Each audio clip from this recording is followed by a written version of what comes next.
नमस्कार दोस्तों, नमन प्रणाम, खम्मा गणी, राम राम सा। हम राजस्थान का भौतिक भूगोल पढ़ रहे थे और राजस्थान के भौतिक प्रदेशों का वर्णन हम कर रहे थे। और राजस्थान के भौतिक प्रदेशों को हमने 4 भागों में बांटा था और 4 भागों में बांटते हुए हमने राजस्थान के पश्चिमी राजस्थान का मरुस्थल और अरावली पर्वतमाला को पढ़ लिया था। अब हमारा तीसरा जो आएगा वो भाग है हमारा पूर्व का मैदान। अब हम राजस्थान के पूर्व के मैदान को पढ़ेंगे। पूर्व के मैदान को पहली बात आती है कि मैदान है क्या, मैदान किसे कहते हैं। जैसे मरुस्थल होते हैं, पठार होते हैं, पर्वत होते हैं, पहाड़ी होती है, इसी प्रकार एक भौतिक प्रदेश का एक भाग है मैदान। समतल जहां नदियां प्रतिवर्ष जलोढ़ ला करके डाल देती है, जहां खादर का भाग होता है और नदियां प्रतिवर्ष अपनी नई जमीन का निर्माण करती है। अब नदियों के मैदान 2 प्रकार के होते हैं। यदि प्रतिवर्ष ला करके नदी नया मैदान का निर्माण करती है तो वो खादर कहलाता है। और मिट्टी हमेशा नई आती है और जलोढ़ मृदा के रूप में पहाड़ों से ला करके बड़े बड़े जलोढ़ जल के ओढ़ ला करके डाल देती है। उसमें कांपीय और जलोढ़ मिट्टी होती है, जिसे कसारी और कांपीय मिट्टी कहते हैं। कसारी और कांपीय मिट्टी सबसे सर्वाधिक उपजाऊ मिट्टी होती है, जलोढ़। यदि नदियां प्रतिवर्ष ला करके नहीं डालती है और पुराना क्षेत्र रह जाता है तो वो मैदान का भाग है, लेकिन वो बांगड़ प्रदेश कहलाता है। तो बांगड़ और खादर, खादर नया होता है और बांगड़ होता है वो पुराना मैदान होता है। तो राजस्थान का जो पूर्व का मैदान है, और पूर्व का मैदान राजस्थान के कुल क्षेत्रफल के 23% भाग पर फैला है, लेकिन जनसंख्या 39% भाग पर 39% है।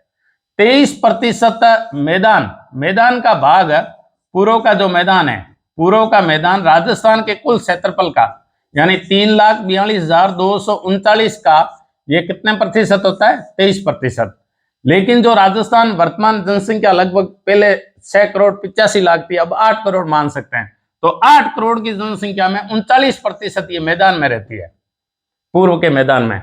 अब पूर्व का जो मैदान है उसमें जो जिले आते हैं उनका हम वर्णन करते हैं। शेयर, सब्सक्राइब और लाइक। आपको यदि लोक कल्याणकारी कहलाना है, किसी की भलाई करनी है, किसी के हित के बारे में सोचना है, और मेरा यदि ये हमारे चैनल पर आ रहा कंटेंट है यदि अच्छा है और इससे किसी की भलाई हो रही है, जो ईओ को टारगेट लेकर के चल रहा है, आरएस प्री और मेंस को टारगेट लेके चलता है, कॉलेज लेक्चरर की भर्ती 3rd पेपर है उसको भी लेके चलता है, और ज्योग्राफी का ऑप्शनल पेपर को भी यदि कोई टारगेट लेके चलता है, अन्य भर्तियों को टारगेट लेके चलता है, और आपको लोग ऐसी लोक कल्याणकारी लोकपरक बातें आपके यदि चैनल में है तो आप इसे शेयर और सब्सक्राइब करना है। इसे अपने स्टेटस का हिस्सा भी बनाना है और दूसरों के मोबाइल तक पहुंचाने का महती कार्य आपको करना है। इसमें कहने की आवश्यकता नहीं है। आपको अच्छा लगे तो शेयर जरूर करना है, सब्सक्राइब करना है। कंटेंट हम इस प्रकार के तोता मैना की तरह रटेंगे नहीं, बिल्कुल एकदम साफ सुथरा और बिल्कुल धीरे धीरे पढ़ेंगे। मैंने आपको बता दिया कि पश्चिमी मरुस्थल का अध्ययन पढ़ चुके थे। अरावली पर्वतमाला को मैंने 3 भागों में पढ़ा करके जितना मैंने अध्ययन करवाया है, आपको पुस्तक देखने पे एक ही पुस्तक में कहीं कंटेंट नहीं मिलेगा, उसकी जगह आपको खूब सारी पुस्तकें देखनी पड़ेगी। तो इसी प्रकार मैं पूर्व के मैदान को भी बड़े सिस्टमेटिक ढंग से, ये पूर्व का मैदान है। अब इसे, ये दक्षिण में स्थित है फिर भी इसे पूर्व का मैदान कहते हैं। यदि इसे दक्षिण पूर्व का मैदान कह दिया जाए तो और भी अच्छा रहेगा, क्योंकि मैदान कहाँ कहाँ पाया जाता है। अच्छा, इस मैदान में मैंने ये बताया कि 23% है, ये राजस्थान के क्षेत्रफल का हिस्सा है, लेकिन जनसंख्या कितने प्रतिशत रहती है? कुल राजस्थान की जनसंख्या का 39% इस भाग में रहता है। इसकी क्या विशेषता देखो, ये सबसे ज्यादा कृषि प्रदेश है, ये कृषि प्रदेश है, ये कृषि के लिए जाना जाता है, ये कृषि प्रदेश है, सर्वाधिक कृषि यहाँ है। अच्छा, इसी भाग में सर्वाधिक उद्योग भी स्थित है, इसलिए राजस्थान का सर्वाधिक औद्योगिक प्रदेश है, सर्वाधिक औद्योगिक प्रदेश है। ये इस भाग में सर्वाधिक जन घनत्व रहता है। कौन से? मैदानी भाग में जन घनत्व सर्वाधिक रहता है। यदि कोई अतिशयोक्तिपूर्ण बात नहीं है, यदि ऐसे कह दिया जाए कि मैदान में ही राजस्थान की सर्वाधिक साक्षरता पाई जाती है, तो भी कोई ऐसा अतिशयोक्तिपूर्ण बात नहीं है। यदि डूंगरपुर बांसवाड़ा को भी मैदान में गिन लिया जाए, प्रतापगढ़ को काउंटिंग कर लिया जाए, राजसमंद के पूर्वी भाग को काउंटिंग कर लिया जाए, तो ये लिंगानुपात में भी यदि कह दिया जाए तो लिंगानुपात में केवल झुंझुनू को छोड़ करके तो भी ये पूर्व का मैदान सबसे उच्च कोटि का होगा। सर्वाधिक औद्योगिक प्रदेश है। अच्छा, ये राजस्थान का आर्द्र प्रदेश है, ये राजस्थान का आर्द्र प्रदेश है। ये जो अरावली पर्वतमाला है, ये अरावली पर्वतमाला से 50 सेंटीमीटर समवर्षा रेखा द्वारा अलग होता है। 50 सेंटीमीटर समवर्षा रेखा द्वारा अलग होता है। इस मैदान के अंदर 50 से लगा करके 80 या 90 सेंटीमीटर वार्षिक वर्षा होती है। 80 से 90, 50 से 90 कह सकते हैं। 50 सेंटीमीटर से 90 सेंटीमीटर तक वर्षा होती है। और ये भाग आता है, वो आता है आर्द्र भाग में। पूर्व का मैदान राजस्थान का जलवायु की दृष्टि से आर्द्र प्रदेश में आता है।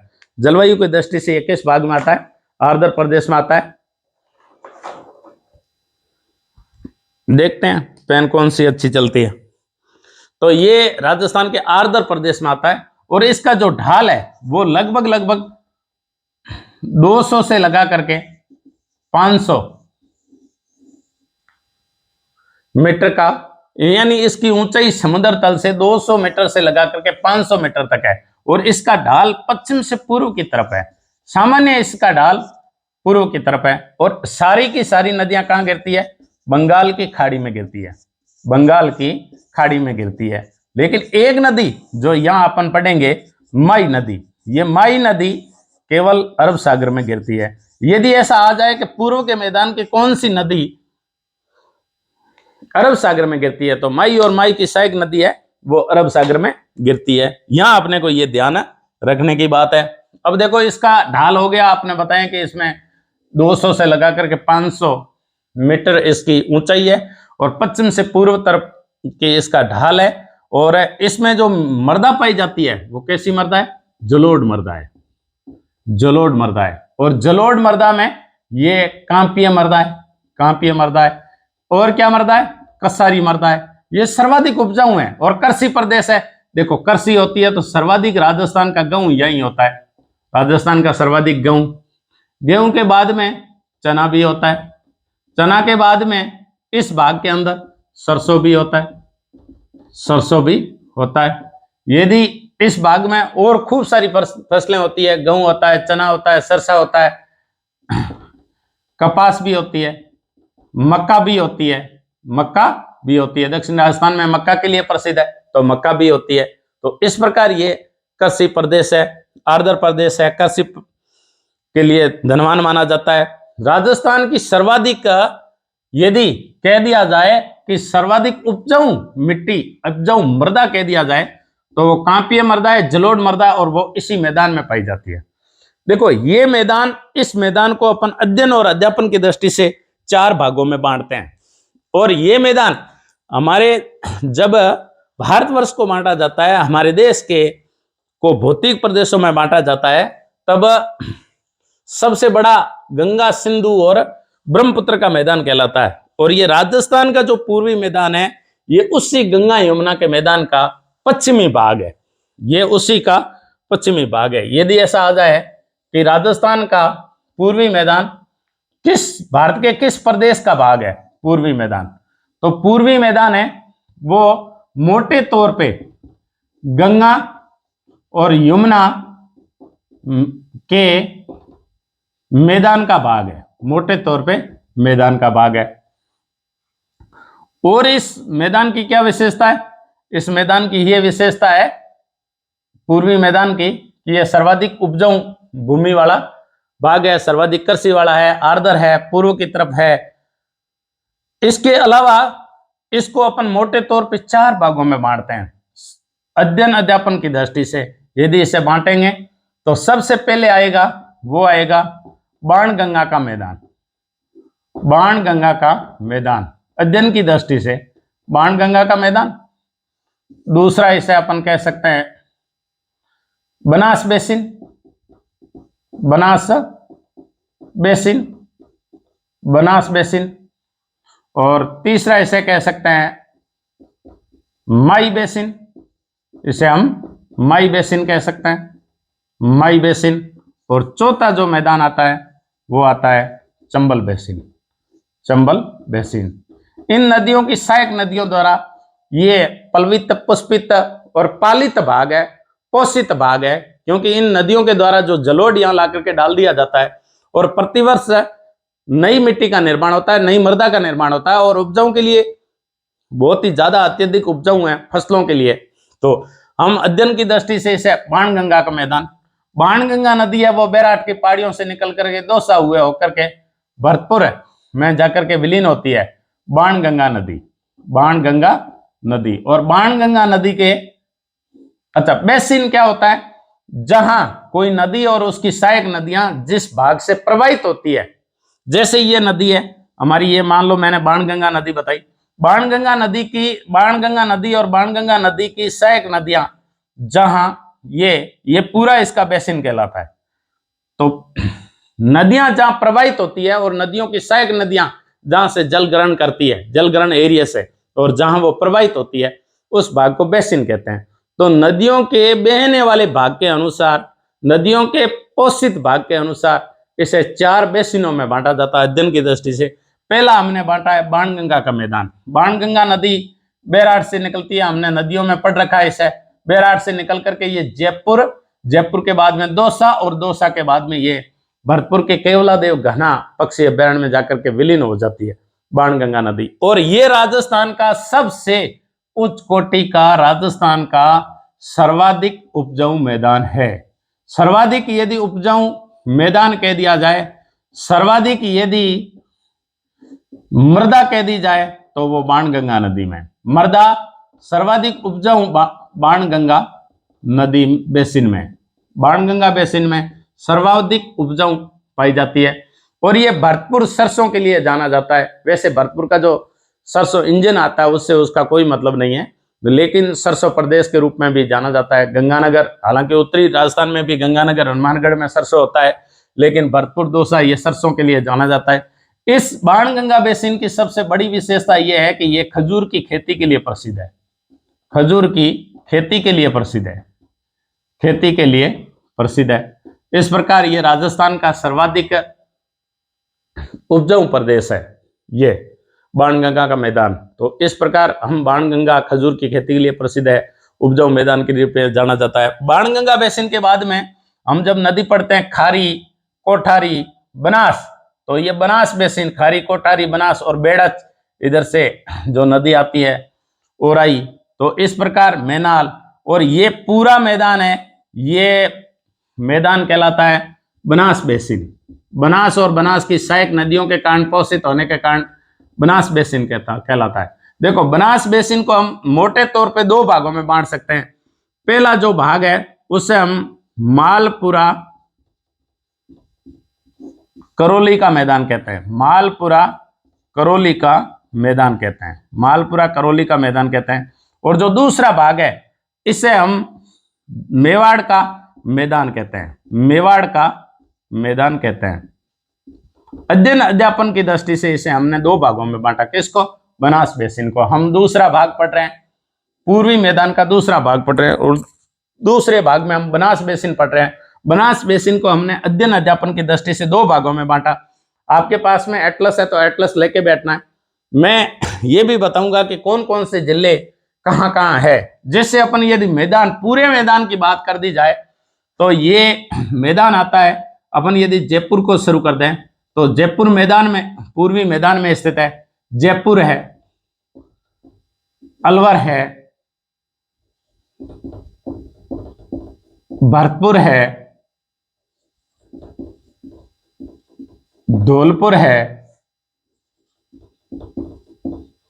करौली है, सवाई माधोपुर है, सवाई माधोपुर है, दौसा है, टोंक है, बूंदी है, ये चंबल वाला भाग है, बूंदी है, कोटा है, भीलवाड़ा है, भीलवाड़ा का पूर्वी भाग कह सकते हैं, अजमेर का पूर्वी भाग कह सकते हैं, अजमेर का पूर्वी भाग कह सकते हैं,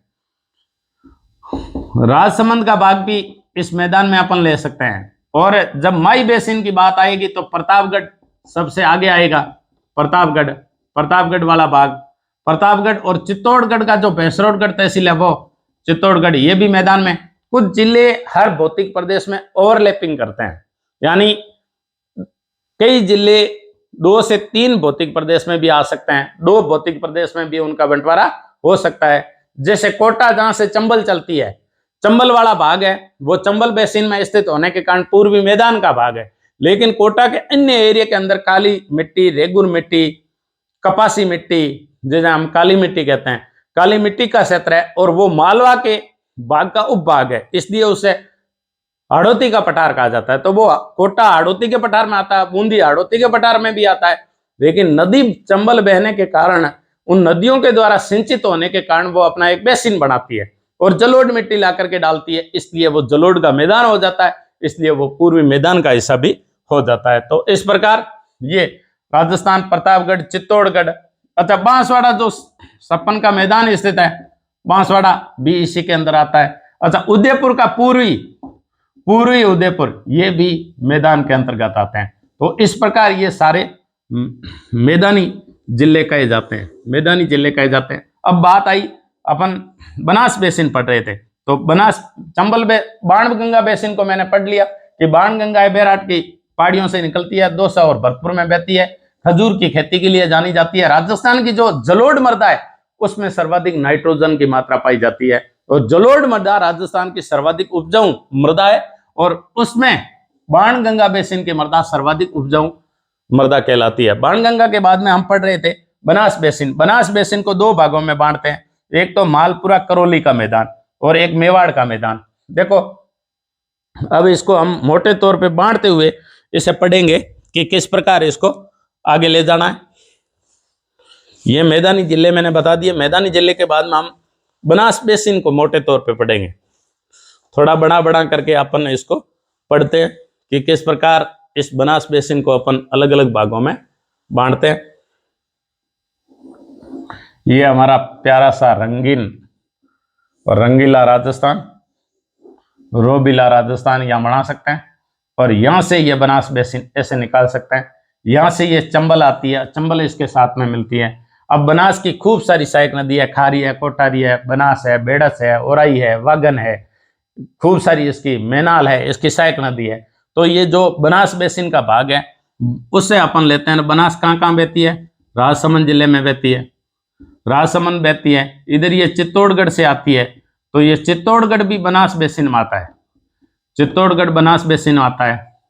इधर भीलवाड़ा भी बनास बेसिन में आता है, भीलवाड़ा भी। इधर अजमेर भी बनास बेसिन में आता है, अजमेर का पूर्वी मैदान बनास बेसिन में आता है। फिर ये टोंक में चली जाती है, तो टोंक का भाग भी बनास बेसिन में आती है। फिर टोंक के बाद में ये सवाई माधोपुर में चली जाती है, और सवाई माधोपुर का भाग भी बनास बेसिन में आता है। इधर जब ये करौली से कुछ नदियां जैसे कालीसील वगैरह वगैरह इसमें आकर के दड़ंगा लगाती है, तो करौली मैदान भी बनास बेसिन में आता है। अब हमने इस बनास बेसिन को 2 भागों में बांटा, मैं ऐसे इस लाइन के द्वारा बांट सकता हूं। और यदि टोंक के अंदर इससे कह दिया जाए तो टोंक की एक तहसील है जो मालपुरा भेड़ की नस्ल के लिए प्रसिद्ध है, मालपुरा से लगा करके करौली, मालपुरा से लगा के करौली, मालपुरा करौली का मैदान, मालपुरा करौली का मैदान। एक तो बनास बेसिन, अपन ऊपर लिखते हैं इसको बनास बेसिन। आपको समझ में नहीं आया या किसी भी प्रकार की मैंने हड़बड़ाहट की है और आपको मैंने concept clear step by step नहीं करवाया है, तो आप वीडियो को देखने के बाद वीडियो के नीचे आप मुझे सुझाव दोगे, आप अपने ऐसे सुझाव मेरे तक पहुंचाओगे कि मैं आपके पढ़ने के तरीके को, आपके याद करने के तरीके को कितना आसान और किस प्रकार बना सकता हूं। वो मैं जितनी कोशिश आपके लिए कर सकता हूं वो केवल आपके कमेंट से, आपके कहने से, आपके प्रोत्साहन करने से मैं ज्यादा आपके लिए मेहनत कर पाऊंगा। तो आप वीडियो के नीचे कमेंट बॉक्स में इन सारी चीजों को लिखना भी है। देखो मैंने कैसे बांटा, बाणगंगा बेसिन पढ़ने के बाद में मैंने बनास बेसिन, बनास बेसिन को मैंने पूर्वी भाग को 2 भागों, एक भाग में बांटा मालपुरा करौली का मैदान, और ये जो भाग है इसे मैंने बांटा मेवाड़ का मैदान, मेवाड़ का मैदान, मेवाड़ का मैदान। देखो मालपुरा करौली के मैदान में, मालपुरा पड़ता है टोंक में और यहाँ पड़ता है सवाई माधोपुर, इधर पड़ता है करौली। देखो करौली से यहाँ नदियां आकर के इस टोंक के अंदर सवाई माधोपुर से होते हुए, करौली से होते हुए सवाई माधोपुर होते हुए, सवाई माधोपुर में आकर के करौली से निकलने वाली नदियां जैसे मोरेल है जो अपने जयपुर से निकलती है और वो लगभग सवाई माधोपुर के आसपास आकर के मोरेल बांध में धड़ंगा लगाती है जो टोंक और सवाई माधोपुर की सीमा पर है। इधर मालपुरा पड़ता है और मालपुरा टोंक का भाग है। इस मैदान की क्या विशेषता है कि ये एक प्रकार के सिपरिकाएं बनाना प्रारंभ कर देती है और सबसे ज्यादा ये गोखुर झील जहां बनती है इस प्रकार ये सर्पिलाकार चलती है। और एक इस मैदान की विशेषता है कि यहाँ की मिट्टी, यहाँ का जो पत्थर है वो है बलुई लाल पत्थर है और बलुई लाल पत्थर यहाँ से विदेशों में निर्यात किया जाता है। तो इस मैदान की विशेषता है कि इस मैदान के अंदर बलुई लाल पत्थर निकलता है, बलुई लाल पत्थर निकलता है जो विदेशों में निर्यात किया जाता है। बलुई लाल पत्थर एक ये एम हेरोन मोदे कहते हैं कि ये तृतीय पेनी प्लेन का हिस्सा है। पेनी प्लेन कौन सा है? तृतीय पेनी प्लेन, तृतीय पेनी प्लेन है। देखो ऐसा है, कोई भी पहाड़ी है वो अपर्दन और अपक्षय अनाच्छादन क्रिया होती है, उसके अंदर अपर्दन होता है, अपक्षय होता है। अपक्षय ये होता है कि जड़ों के द्वारा, तुषार के कारण, ओस के कारण, बर्फ के कारण वो पहाड़ी टूट जाती है।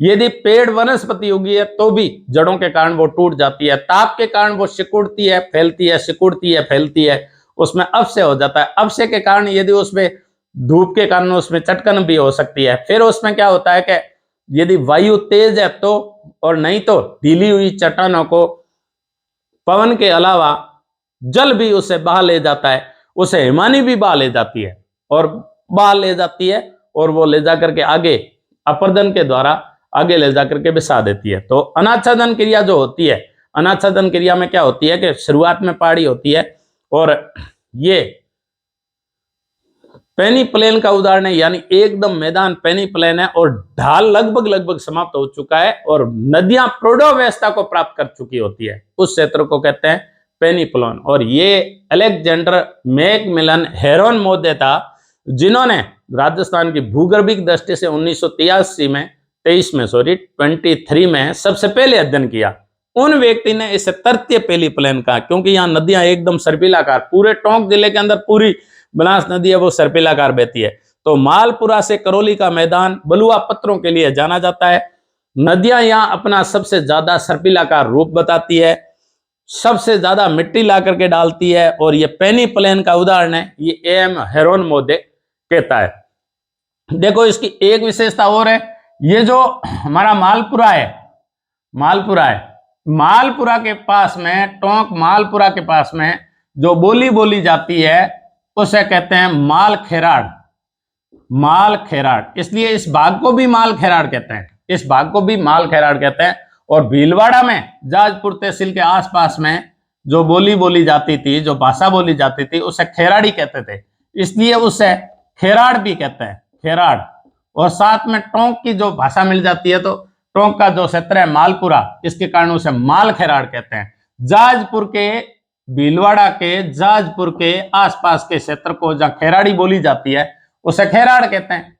और जाजपुर से आगे जहां टोंक का भाग मिलता है मालपुरा, वहां ये माल खेराड़ कहलाता है। तो इस प्रकार खेराड़, माल खेराड़ ये मालपुरा करौली के मैदान के हिस्से हैं।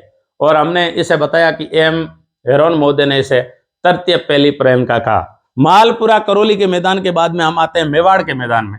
मेवाड़ के मैदान में हम राजसमंद को ले सकते हैं, भीलवाड़ा को ले सकते हैं और चित्तौड़गढ़ के मैदान को ले सकते हैं। इस प्रकार ये मेवाड़ के मैदान में आते हैं। मेवाड़ के मैदान की क्या विशेषता है कि यहाँ जैसे ये राजसमंद है, राजसमंद से जो ही बनास नदी आगे बढ़ती है और देवगढ़ के पास में निर्जन पहाड़ियां पाई जाती है, निर्जन पहाड़ियां पाई जाती है। ये जो निर्जन पहाड़ियां हैं, इन निर्जन पहाड़ियों के कारण, निर्जन पहाड़ियों को क्या कहा जाता है? पीडमांट कहते हैं। इसे कई बार पीडमांट का मैदान भी कहते हैं, इसे पीडमांट का मैदान कहते हैं। यानी यदि RS मेन में ऐसा पूछ लिया जाए कि खेराड़ क्या है तो हमें सीधी टिप्पणी करनी है टिप्पणी करें। यदि आरएस मेन में, आरएस मुख्य परीक्षा में पूछा जाता है कि टिप्पणी करें, खेराड़ डैश करके केवल एक लाइन में लिखना होता है और 20 शब्दों में ही क्वेश्चन पूछते हैं। खेराड़ भीलवाड़ा के जाजपुर के आसपास के क्षेत्रों को खेराड़ कहते हैं।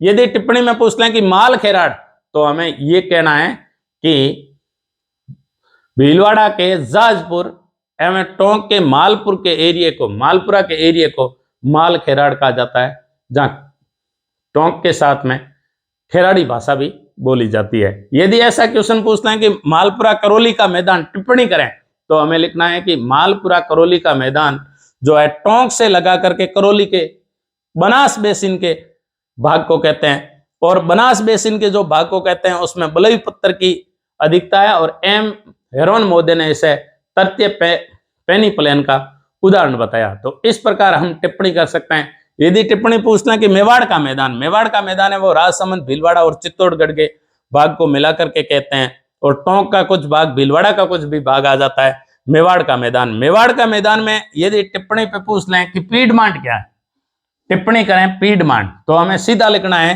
कि राजसमंद के देवगढ़ से पूर्व बनास बेसिन की जो भूरी मिट्टी है, बनास बेसिन में सबसे ज्यादा भूरी मिट्टी पाई जाती है, और देवगढ़ के पूर्वी भाग में बनास बेसिन के हिस्से में निर्जन पहाड़ियां पाई जाती है, उन्हें पीडमांट कहा जाता है, और उस पीडमांट पहाड़ियों के कारण उसे पीडमांट का मैदान भी कहा जाता है। तो इस प्रकार का हमारा पूछा जा सकता है, और वो पूछा जा सकता है बनास बेसिन का।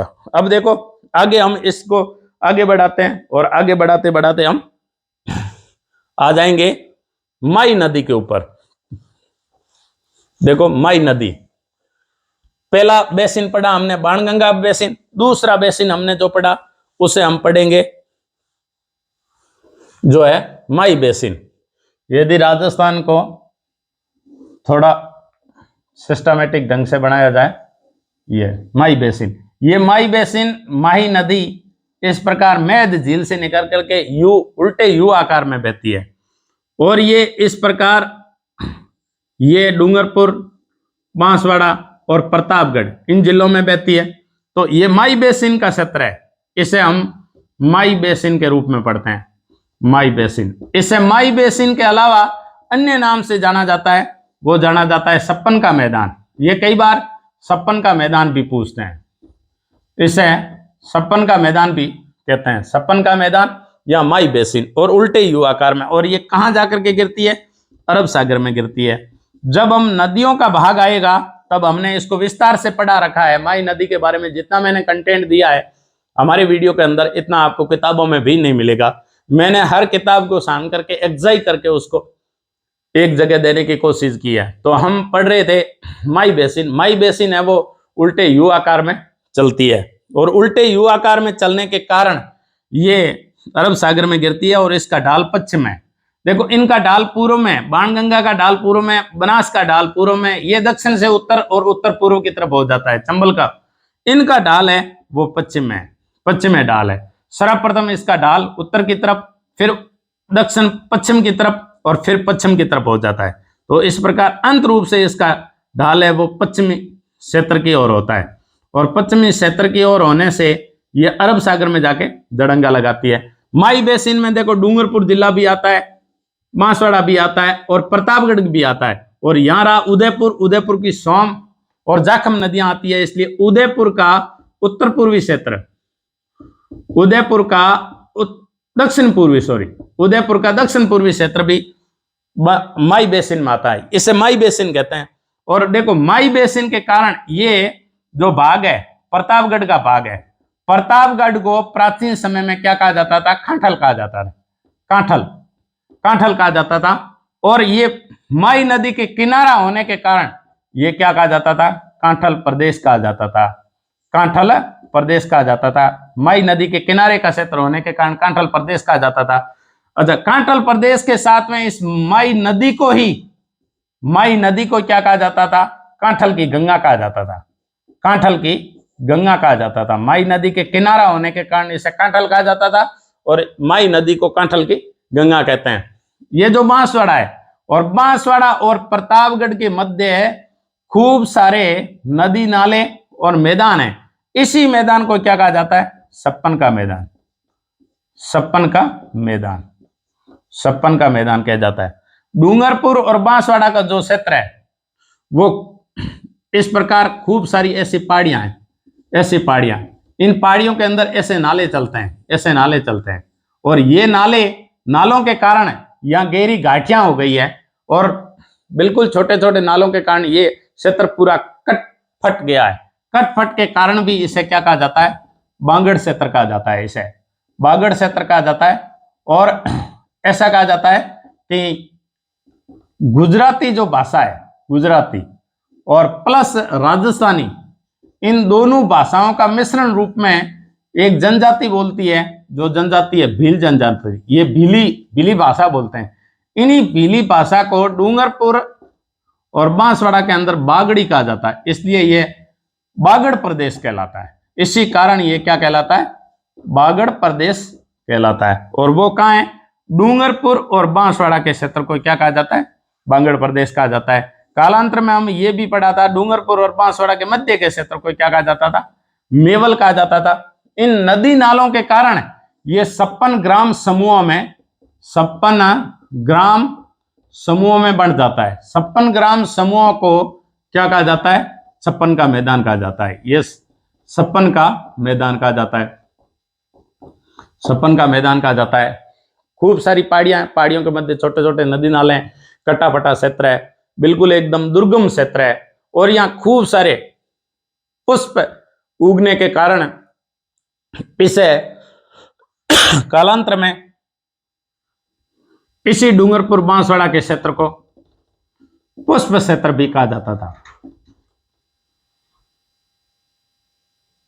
पुष्प क्षेत्र भी कहा जाता था।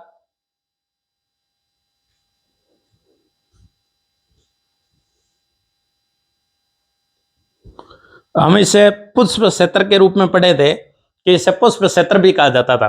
किस क्षेत्र को, पुष्प, डूंगरपुर और बांसवाड़ा क्षेत्र को। हम यहां लिखेंगे कि डूंगरपुर प्लस बांसवाड़ा क्षेत्र को क्या कहा जाता था, पुष्प क्षेत्र। इसे पुष्प क्षेत्र भी कहा जाता था। वनस्पति की अधिकता के कारण इसे पुष्प क्षेत्र कहते थे। इसी डूंगरपुर बांसवाड़ा को क्या कहा जाता था, वागड़ प्रदेश कहा जाता था, वागड़ प्रदेश कहा जाता था। विभिन्न पशुओं की और वो भी जंगली जानवरों की अधिकता के कारण इसे व्याघ्र घाट भी कहा जाता था, इसे व्याघ्र घाट भी कहा जाता था। इसके अलावा 18 पुराण है, 18 पुराण है। 18 पुराणों में एक पुराण है स्कंद पुराण। कौन सा पुराण, स्कंद पुराण। स्कंद पुराण में इसका एक बहुत ही रोचक नाम मिलता है। 18 पुराणों में स्कंद पुराण मिलता है और स्कंद पुराण में इसका एक बहुत ही रोचक नाम मिलता है, और जिसे स्कंद पुराण कहता है कि ये कुमारी का खंड था, ये बांगुरी प्रदेश था, ये नाग प्रदेश था। स्कंद पुराण कहता है कि डूंगरपुर बांसवाड़ा का क्षेत्र क्या था, नाग प्रदेश था। स्कंद पुराण कहता है कि विभिन्न नागों की भूमि होने के कारण ये एकदम कुमारा था, इसलिए इसे कुमारी का खंड कहते हैं। इसे स्कंद पुराण कुमारी का खंड भी कहते हैं। स्कंद पुराण इसे बांगुरी प्रदेश कहते हैं। स्कंद पुराण इनका वर्णन बांगुरी प्रदेश के रूप में भी करता है डूंगरपुर बांसवाड़ा के क्षेत्र को, डूंगरपुर बांसवाड़ा के क्षेत्र को। तो व्याघ्र घाट भी कहते हैं, बांगड़ प्रदेश भी कहते हैं, पुष्प क्षेत्र भी कहते हैं। स्कंद पुराण 18 पुराणों में एक पुराण स्कंद पुराण है, और स्कंद पुराण कहता है कि यह नागों का प्रदेश था, ये कुमारी का खंड था, यह बांगुरी प्रदेश था। ऐसे पुराणों के अंदर ऋषि मुनियों की भूमि के रूप में इस प्रदेश को गुप्त प्रदेश के रूप में जाना जाता है, पताल प्रदेश के रूप में जाना जाता है। ये जो डूंगरपुर और ये बांसवाड़ा का प्रदेश है, इसे क्योंकि 56 नदी नालों का समूह है, 56 ग्रामों का समूह है, कट्टी पुट्टी भूमि है नदी नालियों के द्वारा, इसलिए ऋषि मुनि उसे कहते हैं कि ये एक गुप्त प्रदेश था। और ऋषि मुनि ये भी कहते हैं कि देवता पाताल लोक में इसी मार्ग से जाते थे। इसे देवता लोग है, वो देवता के गमन के कारण ऋषि मुनि है, उसे पाताल प्रदेश भी कहा जाता है, व्याघ्र घाट कहा जाता है। इस यहाँ जो मिट्टी है इस क्षेत्र में, दक्षिणी राजस्थान में उदयपुर, डूंगरपुर और बांसवाड़ा, इन क्षेत्रों के अंदर जो मिट्टी है वो है लाल लोमी मिट्टी, लाल लोमी मिट्टी, लाल लोमी मिट्टी पाई जाती है। लाल लोमी मिट्टी के लिए प्रसिद्ध है। लाल लोमी मिट्टी में यहाँ सर्वाधिक क्या होता है? मक्का होता है। इसलिए आदिवासियों का मक्का और प्याज जो होता है उसे कांदा कहते हैं। कांदा का भात यानी कांदा की सब्जी आदिवासियों का प्रिय भोजन है। मक्का की रोटी और कांदा का भात आदिवासियों का क्या है?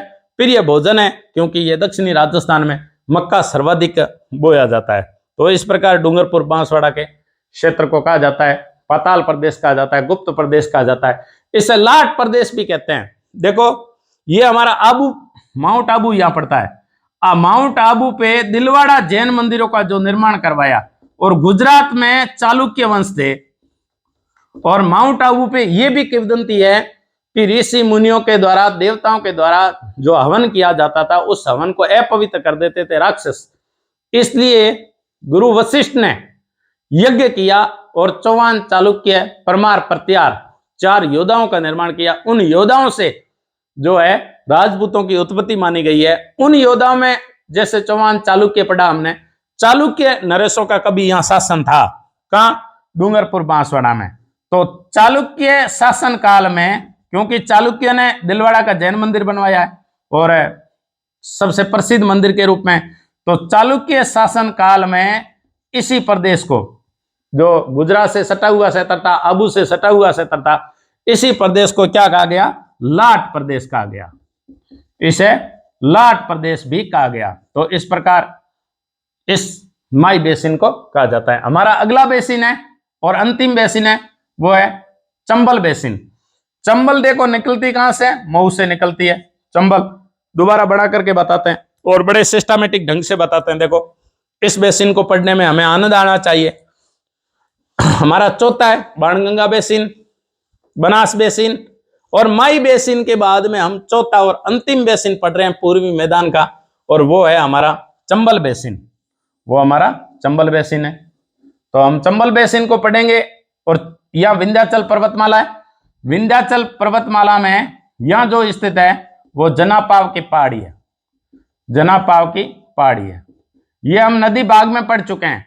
जनापाव की पहाड़ी से निकल करके मध्य प्रदेश होते हुए ये यहाँ चित्तौड़गढ़ पड़ता है, और चित्तौड़गढ़ के भैंसरोडगढ़ से चंबल नदी, कौन सी नदी? चंबल नदी। चंबल नदी राजस्थान में प्रवेश करती है भैंसरोडगढ़ से, और फिर ये कोटा में बहती है। कोटा के बाद में ये बूंदी में बहती है। बूंदी के बाद में ये सवाई माधोपुर में बहती है, करौली में बहती है, थोड़ा ऐसे बना करके बता देते हैं, और फिर ये धौलपुर में बहती है। इस प्रकार ये जो कोटा, बूंदी, सवाई माधोपुर जो भाग है, चित्तौड़गढ़, कौन सा? चित्तौड़गढ़।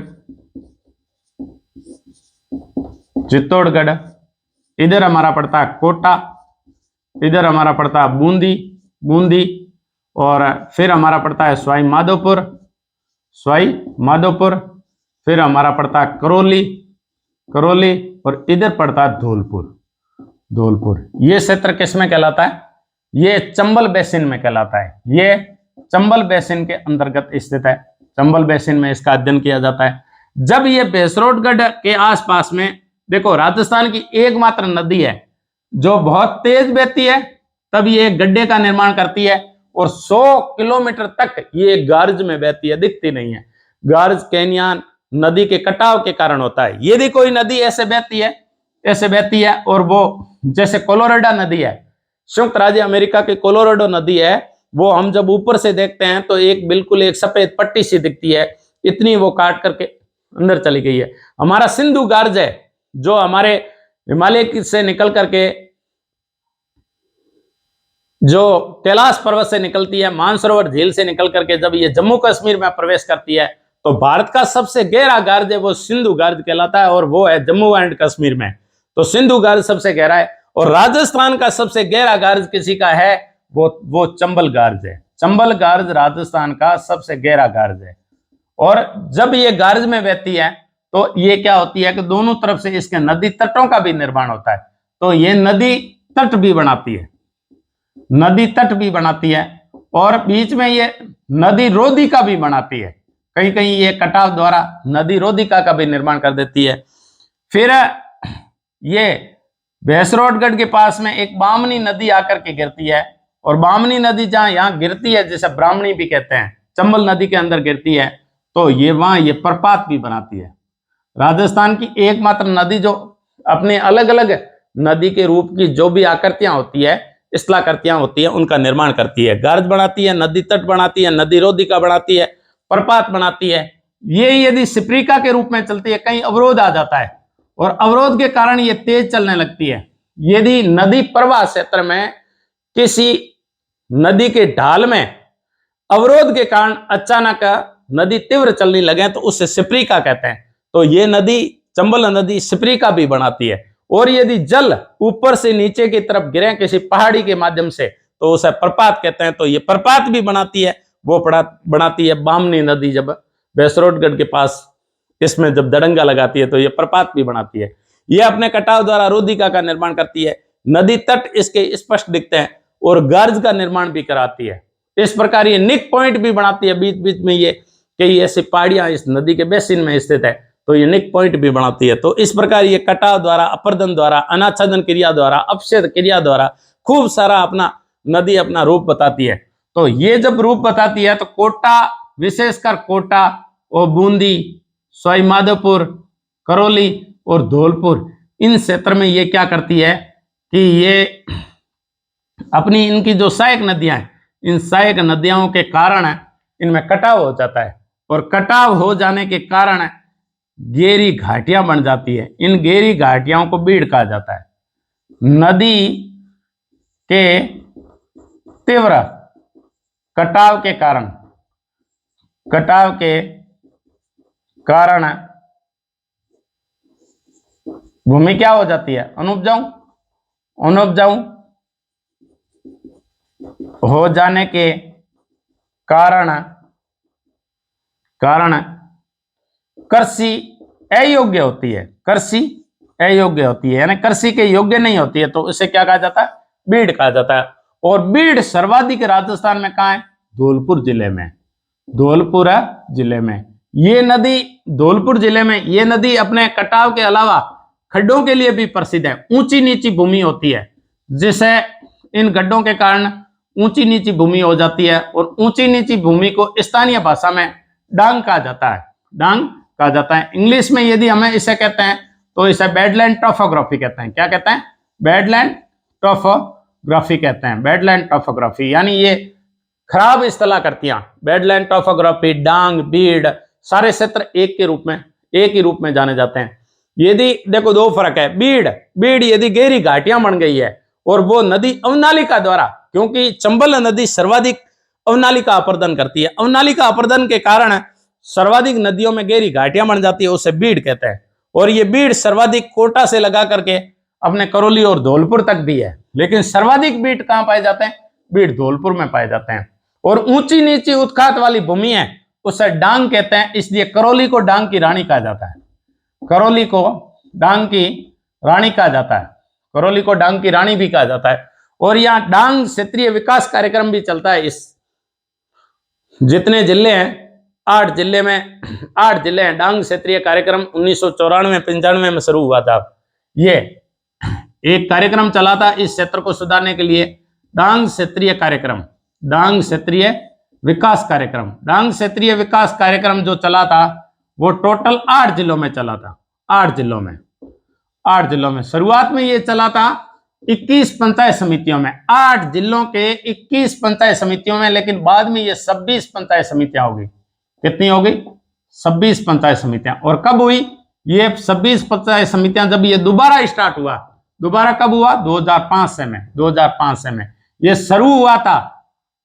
डांग क्षेत्रीय विकास कार्यक्रम जब शुरू हुआ तो ये हुआ था 1994-95। तो क्या है? डांग क्षेत्रीय विकास कार्यक्रम 8 जिलों की 21 पंचायत समितियों में चला था, लेकिन इसका विस्तार करते हुए 94-95 में इसमें 26 पंचायत समितियां जोड़ दी गई। 94-95 में शुरू हुआ तब तो 21 थी। 8 जिलों की 21 पंचायत समितियां 1994-95 में डांग क्षेत्रीय विकास कार्यक्रम चला। वो चला था धौलपुर, भरतपुर, करौली, सवाई माधोपुर, बूंदी, कोटा और झालावाड़ जिले के अंदर। तो इस प्रकार 8 जिलों की 21 पंचायत समितियों में 1994-95 में डांग क्षेत्रीय विकास कार्यक्रम चला था। जो ऊंची नीची भूमि है उनको समतल करके कृषि योग्य बनाना, क्योंकि डांग है, बीड़ है, वो बीड़ विशेषकर डाकुओं की शरण स्थली होता है। और डांग क्षेत्र जो करौली को डांग का क्षेत्र कहते हैं, वहां भी खूब सारे डाकुओं के शरण स्थली के रूप में जाना जाता है। तो उन सामाजिक आर्थिक रूप से उस क्षेत्र को उठाने के लिए 1994-95 में 21 पंचायत समितियों में 8 जिलों की डांग क्षेत्रीय विकास कार्यक्रम चलाया। लेकिन इस कार्यक्रम को जब ये बंद हो गया तो दोबारा स्टार्ट किया गया 2005 से में, तो इनका थोड़ा विस्तार किया गया और 8 जिलों की 26 पंचायत समितियों में इसका कार्यक्रम चला। तो इस प्रकार ये डांग उत्खात भूमि के रूप में जानी जाती है। देखो, हमने अलग अलग क्षेत्रीय विकास का पढ़ा ना, तो भरतपुर और अलवर के अंदर मेवात क्षेत्र कार्यक्रम भी चलता है। मेवात क्षेत्रीय विकास कार्यक्रम, मेवात क्षेत्रीय विकास कार्यक्रम, मेवात क्षेत्रीय विकास कार्यक्रम है वो राजीव गांधी के समय 1985-86 में प्रारंभ किया गया था। 1985-86 में राजीव गांधी के समय प्रारंभ किया गया था मेवात क्षेत्रीय विकास कार्यक्रम। खूब कार्यक्रम चलते हैं, जैसे अरावली वृक्षारोपण। अरावली वृक्षारोपण है वो जापान बैंक की सहायता से चलाया गया कार्यक्रम है। फिर मगरा क्षेत्रीय विकास कार्यक्रम जो टीएसपी क्षेत्र में नहीं थे उनके लिए भी चला गया। सीमावर्ती जिले विकास कार्यक्रम भी चलाया गया। इनका हम एक अलग एपिसोड में क्षेत्रीय विकास के जितने कार्यक्रम हैं उनका हम वर्णन करके आगे बड़े सिस्टमेटिक ढंग से जब भी हमें समय मिलेगा तो एक अलग तरीके से हम इसका वर्णन करेंगे। मोटे तौर पे मैंने आपको जो बताया उसका मैं सार बता देता हूं कि किस प्रकार हमने राजस्थान के भौतिक प्रदेश के अध्ययन में पूर्व के मैदान को पढ़ा। और मैं पूर्व के मैदान को आपको बता दूं कि किस प्रकार हमने पूर्व के मैदान को अध्ययन किया। पूर्व के मैदान को, मैदान क्या है? मैदान समतल भाग है जहां नदियां प्रतिवर्ष अपना नया जल उड़ेलती है, उसे कहते हैं मैदान। ये हमारा अरावली पर्वतमाला और ये हमारा मैदान है, ये सारा मैदान, ये मैदान है। इन मैदान में हमने पढ़ा, एक पहला पढ़ा बाणगंगा बेसिन, बेसिन के अनुसार पढ़ा बाणगंगा बेसिन। खजूर की खेती के लिए जाना जाता है, सर्वाधिक मृदा पाई जाती है। फिर हमारा आता है कौन सा? बनास बेसिन। बनास बेसिन को मैंने 2 भागों में बांट करके पढ़ा था, मालपुरा करौली का मैदान और मेवाड़ का मैदान। फिर हमने पढ़ा माई बेसिन। कौन सा पढ़ा? माई बेसिन। तो माई बेसिन को हमने अलग अलग ढंग से बांट करके पढ़ा। और माई बेसिन में क्या क्या है? सपन का मैदान, मेवल बाग, मगरा क्षेत्र। अच्छा, इसके अलावा भी माई बेसिन के अंदर पीडमार्ट का मैदान जो बनास बेसिन का हिस्सा है, सपन का मैदान। फिर हमने पढ़ा Chambal basin. Chambal basin, Chambal basin है वो उत्खात भूमि के लिए जानी जाती है, बेडलैंड टोपोग्राफी के लिए जानी जाती है, डांग के लिए जानी जाती है, डांग के लिए जानी जाती है, बीड़ के लिए जानी जाती है। डांग है वो ऊंची नीची भूमि है और बीड़ अवनालिका अपरदन से गहरी खाइयां बन जाती है, उसे बीड़ कहते हैं। और ये पूरा क्षेत्र है, इंग्लिश में कह दिया जाता है बेडलैंड टोपोग्राफी है, बेडलैंड टोपोग्राफी है। और ये पूरे हिंदुस्तान में सर्वाधिक बेडलैंड टोपोग्राफी यानी चंबल नदी अवनालिका अपरदन करती है, अवनालिका अपरदन करती है। राजस्थान में जो अपरदन होता है, जैसे राजस्थान में वायु अपरदन होता है, वायु अपरदन राजस्थान में सर्वाधिक कहां होता है? जैसलमेर जिले में होता है। वायु के कारण मृदा का अपरदन होता है, वायु मृदा अपरदन, वायु मृदा अपरदन ये जैसलमेर जिले में होता है और तेज गति से बहती है। और राजस्थान में जल अपरदन होता है। जल अपरदन करने वाली सर्वाधिक खतरनाक नदी है वो है चंबल बेसिन, चंबल नदी, चंबल नदी। और चंबल नदी में सर्वाधिक अपरदन होता है वो कोटा में होता है। तो इस प्रकार राजस्थान में, और ये क्या बनाती है? नालियां बनाती है, जिसे कहते हैं अवनालिका अपरदन। तो सर्वाधिक अवनालिका अपरदन होता है। सीट इरोजन, जो भूमि का एक भाग का भाग बह जाता है, सीट इरोजन होता है। तो इस प्रकार हम अलग अलग ढंग से हमने पढ़ा कि बाणगंगा बेसिन, बनास बेसिन, माई बेसिन और चंबल बेसिन ये पूर्वी मैदान के हिस्से हैं। पूर्वी मैदान है वो राजस्थान का अद्भुत औद्योगिक दृष्टि से और आर्द्र भाग है, ये विकसित भाग है। इसमें सर्वाधिक 23% भाग में 39% जनसंख्या रहती है। और राजस्थान के जिलों की स्थिति बताई कि कौन कौन से जिले हैं। आगे हमारा जो क्षेत्र रहेगा वो रहेगा ये भाग, पूर्व का मैदान जैसे विंध्यन पठार भूमि से एक विभाजित होता था दक्षिण पूर्व की तरफ, और ये हमारा रहेगा दक्षिण पूर्व का पठार। ये हमारा अगला अध्ययन का क्षेत्र रहेगा, दक्षिण पूर्व का पठार। इसमें हम बूंदी, कोटा, झालावाड़ और बारां, इनमें दक्षिण पूर्व के पठार को कितने भागों में, अच्छा कुछ करौली का भाग भी आएगा, धौलपुर का भी भाग आएगा, वो विंध्यन कगार भूमि का भाग आएगा। तो हमारा अगला जो टॉपिक होगा वो होगा दक्षिण पूर्व का पठार, और बिल्कुल 30 और 35 मिनटों में उससे दक्षिण पूर्व के पठार को निपटा देंगे। जो मालवा के उपभाग का हाड़ौती का पठार है उसका अध्ययन, जो काली मिट्टी का क्षेत्र है, रेगुड़ कहलाती है, और लंबवत मिट्टी पाई जाती है, और सर्वाधिक कपास भी होती है। बारां जैसा भाग धनिया के लिए जाना जाता है। झालावाड़ है वो संतरा के लिए जाना जाता है क्योंकि वो राजस्थान का नागपुर कहलाता है। तो इस प्रकार, और चित्तौड़गढ़ है वो अफीम की खेती के लिए जाना जाता है। क्या कारण है कि वहां बारां जैसे भाग में लहसुन है वो 50 पैसे प्रति किलो भी बिकते हैं, और लोग सड़कों पर डाल करके चले जाते हैं। उनका भी हम आगे कारण बताएंगे कि वो दक्षिण पूर्व के पठार, राजस्थान की लंबवत रेगुर और कपासी मिट्टी का क्षेत्र है, उसे हाड़ौती का पठार कहते हैं, हाड़ा राजाओं के कारण। वो हमारा अध्ययन का अगला भाग होगा। जय हिंद, जय भारत। शेयर, सब्सक्राइब और लाइक आपको उचित लगे तो जरूर करना है, और मेरी मदद आपको जरूर करनी है।